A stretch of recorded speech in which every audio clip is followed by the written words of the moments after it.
Hi everybody, this is Vaughn with Sweet Rocks Crystal Healing here, and this is episode 12 of my driving talk. It's been a long time since I've done one because of the time change and lack of sunlight. But if you haven't done it already, go ahead and hit that subscribe, hit that like, and feel free to share this message.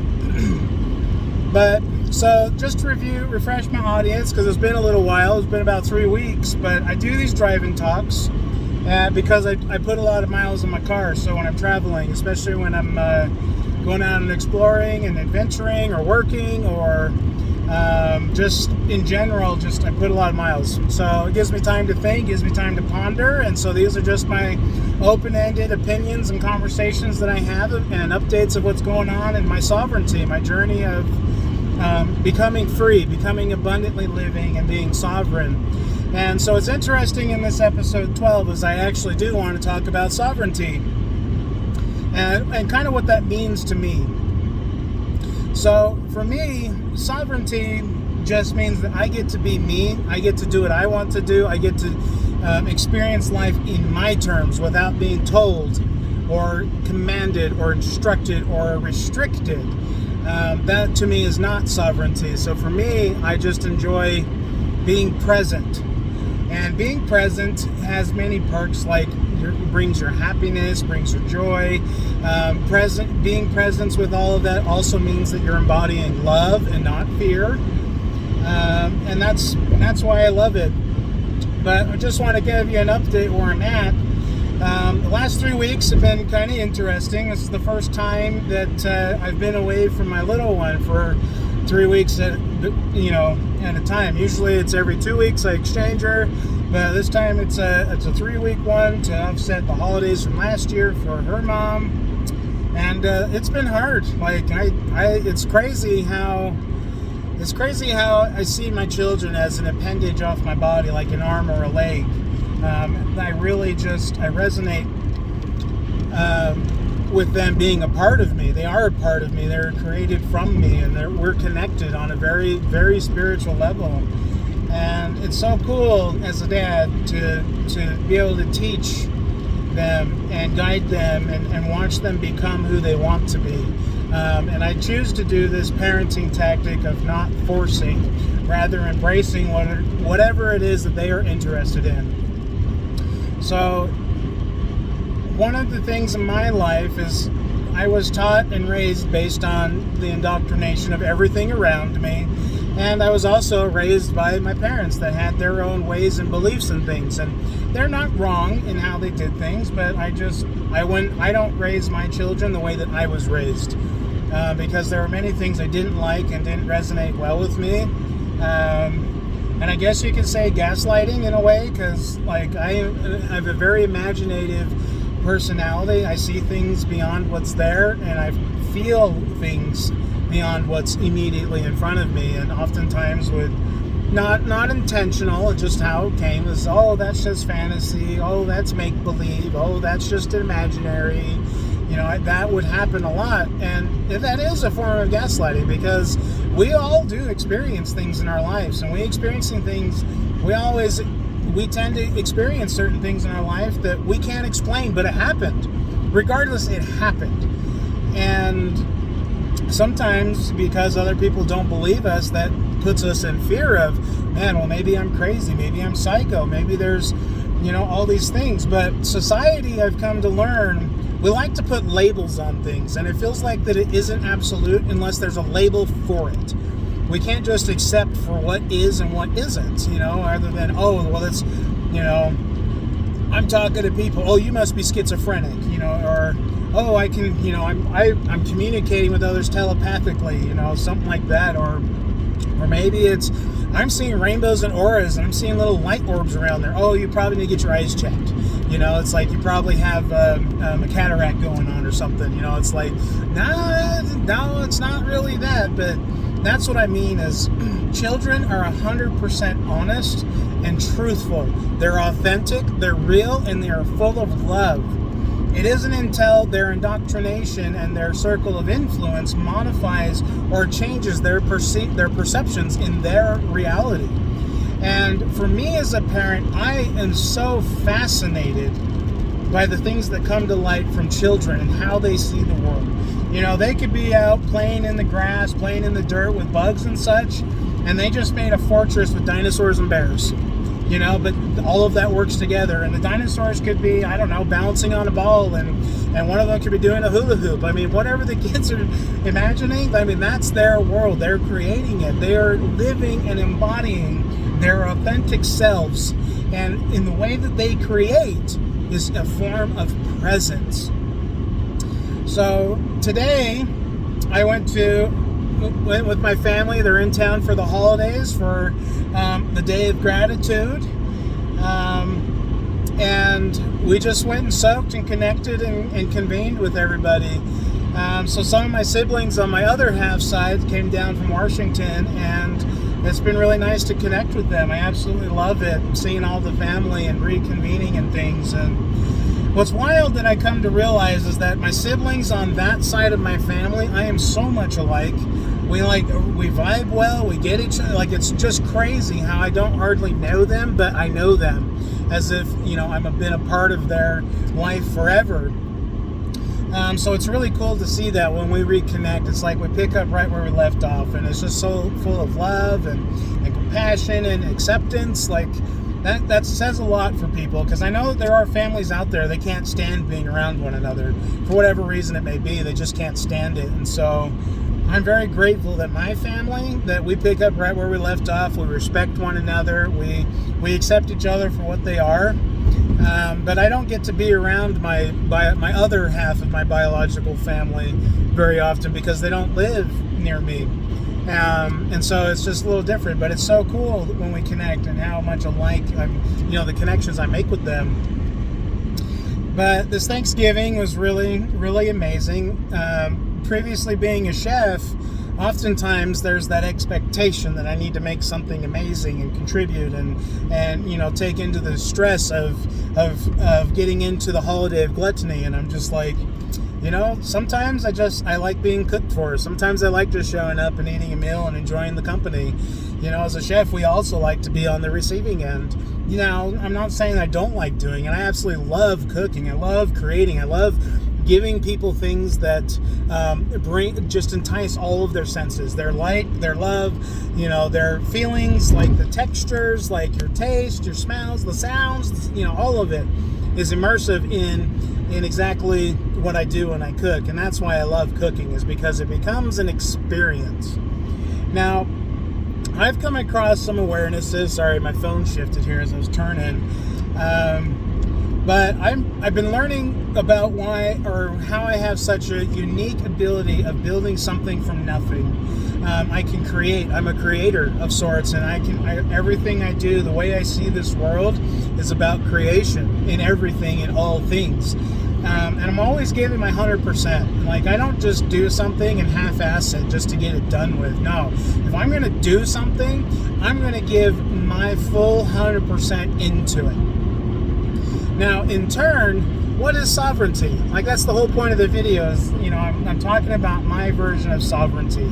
So for me, sovereignty is embracing that inner child, being able to see the world through a child's eyes, full of wonder and amazement. And you're not thinking about the future. You're not worried about your past. You're not afraid of what people are going to think about you. If you want to run around with a bright pink tutu and a zebra striped top and a lime green skirt, go ahead, do it. I'm referring to my daughter here. She knows exactly what I'm talking about. But I allowed her as a kid to wear what she felt comfortable wearing. And she picked her own outfits, and some of them got really wild. She loved her crazy pants.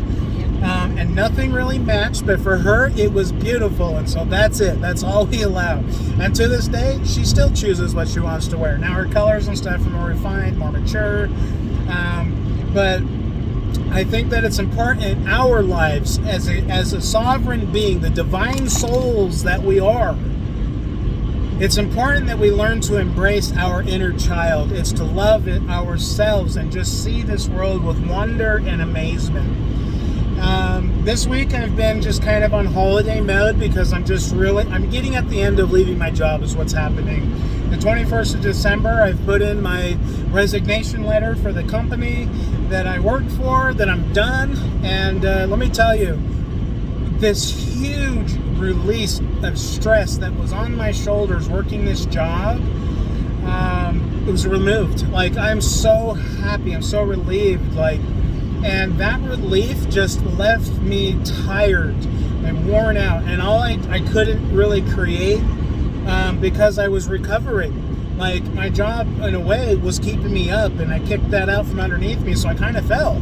Not falling in a bad way, but just my body's like, okay, we don't have to carry this burden anymore. Now we can rest. Now we can relax. So we went to the hot springs today, and let me tell you, my meditations are wild. But my meditations now, I'm seeing mandalas. I see full-on sacred geometry like it's a language.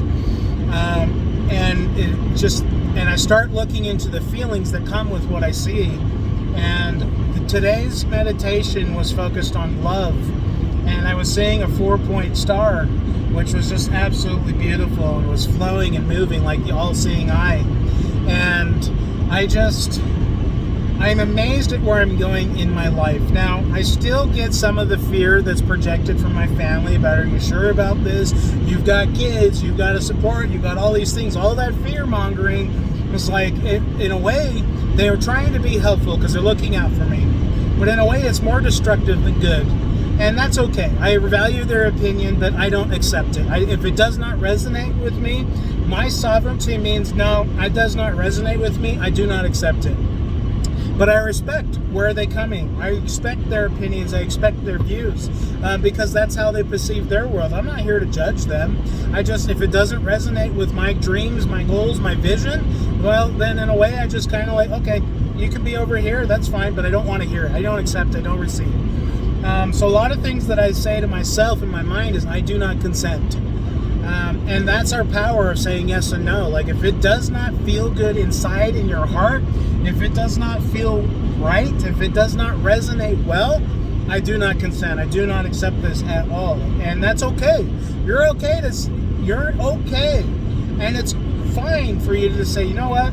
I don't agree with that, and I respect you, but I'm not going to agree with you. Plain and simple. And done deal. And that's all you need to say. You don't need to defend yourself. You don't need to claim state your claims and your reasonings. Like, no. When you're doing that, you're embodying the fear of what someone might feel or think of you. And being present does not involve fear. Like, when you get into that fearful state, it pulls you from being present, which takes away from your joy and your happiness. Now, I love my family, and they are very wise and very knowledgeable and very experienced in all things around us. And so I do hear what they say. I do take into account, and oftentimes, when they tell me what they're fearing, it does allow me to kind of make sure that I'm on the right path. Reassess. Okay, there's this fear that's come out. Is this fear, is this something that I need to assess or relook at or reevaluate? And I just oftentimes no, because I'm so aligned with what I'm doing with my works here on this earth. I'm aligned with the divine. I'm aligned with things that are beyond most people's comprehensions now. And when I start talking about these things, people are like, what the heck? Like, because everything I'm learning, I'm having to learn by myself, and that's okay. That's part of the experience and the love of experiencing new things in this life. Is that where I'm going with my crystal healing, I don't really have someone that I can bounce things off of. I don't have anyone I can convene with energy work and light work. I don't have any of that. And so it forces me to have to go within. It forces me to have to pray and meditate about things. It forces me to trust in the divine, because when I think about how it resonates with me, that's it. So my sovereignty is embodying all of that, being present. Wow, my hair's really crazy right now. Oh, that's it's so funny. But yeah, we were soaking in the hot tubs today, or the hot springs at Lava Hot Springs, one of my favorite places. It's open now because they have had construction. So just being able to decompress and release the stress from all of my lymph nodes in my body, that's sovereignty. Being able to go and do things for myself to heal myself. To me, that's sovereignty. Sovereignty also means I get to go to bed when I want, and I get to wake up when I want. I get to eat when I want. I get to, fast when I want. I do all of these things. I fast regularly. Oftentimes I do intuitive eating. So what that means to me is I do these 24-hour fasts because I'm really not hungry. So sometimes I just eat one meal a day and call it good. But my body functions fine. And because I regularly fast, I just notice how my body's healing more. But now that I'm kind of getting into this full-on ownership and accountability of not relying on the matrix to support myself, I've been taking this time to really get into the groove and pattern of how I'm going to take care of my mental health too. Because I'm so used to relying on the matrix system to support me and my family that now it's like I'm jumping in full bore into I got to make it work for me, plain and simple, and I can't go to anybody for help as far as what I'm doing with my works. And the other thing is I'm a lone wolf in this. I don't have a partner to help me. It's just me and my girls. Now my girls do help. They are such a big help. But I also don't want to take away from their growth and their journey in their life and their experiences. So it's this sovereignty to me can be scary when you actually think about it. But I'm full on embracing this because let me tell you, my life experiences, I have been through thick and thin. I have been through hell and back in all of my experiences and all my careers and all my life choices. And the one thing that's brought me here today is my resiliency. And so sovereignty is being resilient. Sovereignty is embodying love. Sovereignty is protecting my energy, protecting my soul, protecting my being, myself, protecting my family. All of that comes into it. So sovereignty is just, it's for me, it's bliss. It's not scary anymore. And the reason why I do these videos for my audience is to help inspire and motivate you to step more into your own sovereignty, whatever that may be. Some people, this could be baby steps. It could be month after month. They change one little aspect in their life. Like for me, the copper bottles. Like I want my health better. So what do? I do what I can to eliminate the plastics. And so my shift was buying a copper bottle. Now, all I drink my water, I would say 99% of the time, because sometimes I don't have, a way to refill my water bottle. So I got to buy a plastic bottle of water, but it is what it is. But I don't do it every day. I don't do it all day. And I certainly don't make that a part of my daily life. But it's those small little things that I'm doing to kind of embrace my overall health and wellness. And adjusting my food. I'm changing what I buy. I'm changing the ingredients that I use. I get more into spices and alchemy as a chef. And my cooking, I mixed ingredients together because it tasted good. It was like it gave a feeling and experience. But now that as I'm learning about herbs and plants and mycology, I'm learning how all of these things benefit the health. And I've been experimenting on all of these things for myself to understand why I cook the way I cook, why my taste palette is the way that it is. And it all makes sense when I look at the healing that my body's doing. What's happening when I cook is I'm creating for who I'm preparing for. And I'm feeling their energies, I'm channeling it. And when I get in that meditative state, as I start with my knife work, and I'm cutting everything up and I'm preparing, and I get into the cooking and the sauteing and the stewing and the sauces, like there's a process. And I parallel that to life. Sure, we want to make a marinara. We're got to start with something tomato-like. We got to start with something, a base. We got to start with our base sauce. And in the world of culinary, we got our mother sauces. So we've got your tomatoes, we got your purees, your bechamels, your veloutes. You've got your just all the things. And I parallel my life to cooking now because of the process it takes to make a well-earned meal from scratch. But my life is built in the same fashion, in the sense that I got to start with my mother sauce. So what am I starting? Me, it's the crystal healing. Now I've got to add my ingredients. I got to add my methods. I got to prepare my mirepoix. And my mirepoix, what is mirepoix? That's your, carrot, celery, onion. That's your ingredient that's going to develop your flavor profiles. So what vegetables are you going to be using for your mirepoix? What are you going to be doing? Why are you going so slow? I get over to the speeder, and then this guy's going like 10, 30 under, it seems. Now I got to, so annoying sometimes. People don't get it. Maintain your speed limit. I know it's a limit, but still. So my life is parallel to that, so I have to fabricate what I'm doing. So in my crystal healing, I have to start working and practicing these methods. I got to start creating ways of learning how to do this for others, my audience, the people that are going to eat my meals. Who's going to benefit from my crystal healing? I have to practice this. And it's hard developing a skill. Just like in my culinary world, I had to develop my knife skills so I could do my fabrications, so that I could break down a chicken, so that I can make a filet mignon, so I can do a butterfly chicken breast or a roulade of some sort. All of that comes with practice, and so that's what I'm doing. And then we get to the cooking, or we get to apply energy to it. We get to practice it. We get to excite the things around us. And then in the end, we get to plate it. The plating is where the creation comes, and that's where my jewelry comes into play. And that's where I arrange my feng shui with all of my crystals in my home. That's where I'm getting in all the energies fused together, just like when you're cooking or stewing or steeping anything. You're extracting all that flavor and you're melding it together. I'm embodying all of that in my crystal healing now.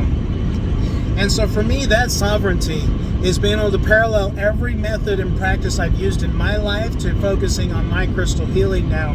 So I haven't been producing a lot of content lately because I've been going inward and really embodying. I'm having to go to school.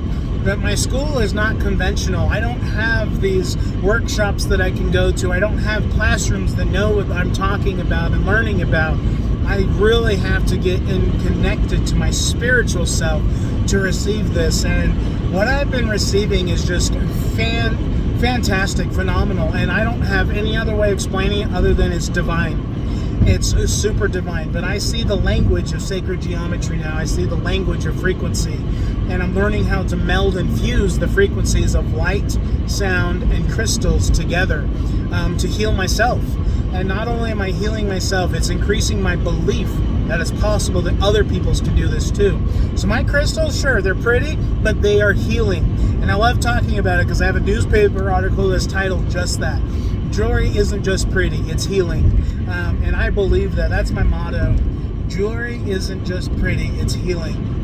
And we're attracted to them. Like some people like curry. I can't stand curry. Some people like ginger. I love ginger. Some people like spicy and onions like myself. Other peoples do not. But we all have things that resonate with us different. And that's the thing, is it's not a matter of who's right or wrong. It's figuring out what works for you. Sovereignty is just that, embodying what works for you. And for me, it's I don't want to work for the man anymore. I don't want to be a part of the punch in and punch out system. I don't want to be a part of living up to people's expectations. I'm tired of that. I'm going to live up to my own expectations. And let me tell you, in my working career, in my job, my expectations are way higher than what is demanded of me at work. And I think that's why I have so much frustration with my job, is because a lot of people there do not pride themselves in their craft like I do. And that's okay. That's okay. This is just how I work, and I'm not here to judge them. I see where people can increase their abilities and improve their talents and expand on their knowledge, and they just don't receive it well because of their ego. And that's okay. We all have our journey. I went through my rounds of the ego being overinflated and controlling in my life. But the ego isn't bad. That's the one thing I want to point out, is ego isn't bad. It only becomes negative when you let it become inflated, when you let it control you, when you try to control others with that ego. Ego is part of our personality, is part of the dual nature of this earth. And it's learning how to keep it in check, in balance with love. And so I've spent a lot of my life learning how to break that ego of control in all things. And now I'm at this life where I just allow what people are going to do, allow them to think what they're going to think, but my sovereignty shields me from that. I don't need to jump on board with all their negativity unless I feel that it's necessary to help them. So someone might come at me with some negative energy, and if I can help them and heal them, I certainly am going to ask, hey, is it all right if I give you advice? Is it, I'm going to share some wisdom with you, and then I can help them through that. But the second it's not received well, that's when I'm done. I just don't give anymore, because that's just that. My energy is sacred, and I do care for people. So in a way, I just want to make sure I'm helping others. But if they're not willing to receive the help, or they're not willing to help themselves, that's a big one. I'm not willing to help them either. If you're looking for help and you're looking for a way to heal yourself, I have a way. Now, my way doesn't work for everybody. Well, I believe that it can work for everybody because there's so many crystals and stones out there. But, if you don't believe that it's going to help you, well, it certainly ain't going to help you. I mean, that's the bottom line, plain and simple. If you don't believe that crystals can help you, it ain't going to help. If you don't believe music can help you, it ain't going to help. If you don't believe light colors can help you, it ain't going to help. So a lot of healing is belief. A lot of it really is. And even Yeshua in the Bible straight up said he can't heal everybody. If they're not willing to heal themselves, then he can't heal them. Plain and simple. If they can't receive his blessing, they're unwilling to receive their blessing, they won't be healed. And he's talked about that. But those that were ready to be healed, those that were ready to receive the blessing, they were healed. And sure, he understands, the energy flow. And that's what I'm tapping into with my hands, my Reiki.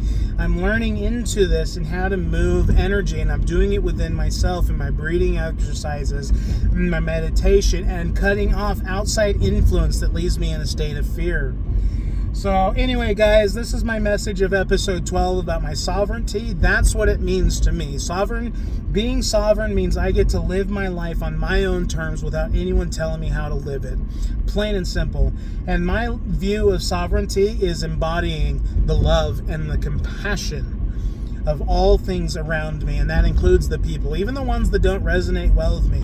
I love them, I shoo them on their way, and I wish them the best, but I don't need them in my life. If they're going to tear me down and destroy my energy that is sacred and precious to me, then I don't need to allow them to leech that from me. So guys, if you haven't done it yet, go ahead and hit that like, hit that subscribe. I got more cool stuff coming on, but now that I've kind of healed from the weight of my job now, I'm ready to go on full bore with everything and juggle my job for the next 3 weeks. But man, let me tell you, I'm so excited to get my daughter on Sunday. It's going to be so amazing. My little 4-year-old, she's so cute. So have a wonderful day, guys. I love you so much. Enjoy your Black Friday, and I hope you had an amazing gratitude weekend for this holiday, this amazing session of everything. And love your neighbors, love your pets, love your cats, love your kids. Give them a hug, give them a kiss, do what you got to do. Love yourself. And most importantly, yes, like my daughter said, love yourself, because you are powerful and you are divine and you are so amazing. I love you guys. Have a wonderful day, and we'll see you on my next episode. Bye.